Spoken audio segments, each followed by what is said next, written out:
পৃথিবী এগিয়েছে অনেক দূর, বিজ্ঞান আবিষ্কার করেছে অসংখ্য রহস্য, কিন্তু কিছু সত্য আজও মানুষ বুঝে উঠতে পারেনি।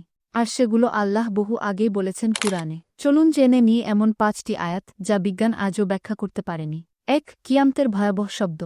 সূরা আল-আদিয়াত, আয়াত ১-২, যেখানে বলা হয়েছে, শপথ ছুটে চলা ঘোড়াগুলোর, যারা হাঁপাতে হাঁপাতে ছুটে চলে এবং খুর দ্বারা পাথর চূর্ণ করে।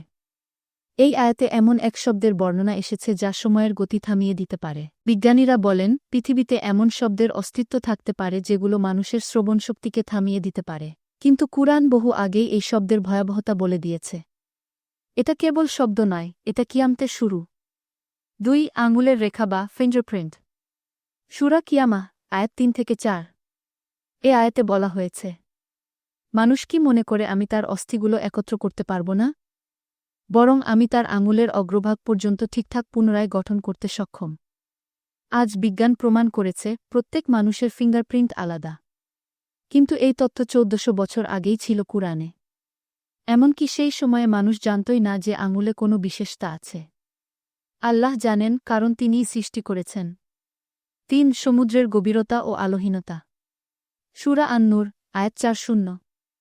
এ আয়াতে বলা হয়েছে, বা তাদের অবস্থা গভীর সমুদ্রে অন্ধকারে, যাকে ঢেকে রেখেছে ঢেউ, তার উপরে ঢেউ, তার উপরে মেঘ। ১৪০০ বছর আগে কেউ গভীর সমুদ্রে যায়নি। কিন্তু এই আয়াতে গভীর সমুদ্রের স্তর ও আলোহীন অবস্থাকে বর্ণনা করা হয়েছে, যা বিজ্ঞানীরা আধুনিক সাবমেরিন ও ডাইভিং প্রযুক্তির মাধ্যমে এখন আবিষ্কার করেছে। এটা কিভাবে সম্ভব হল যদি না কুরআন সত্য হয়? ৪. আকাশের প্রসারণ বা এক্সপ্যান্ডিং ইউনিভার্স।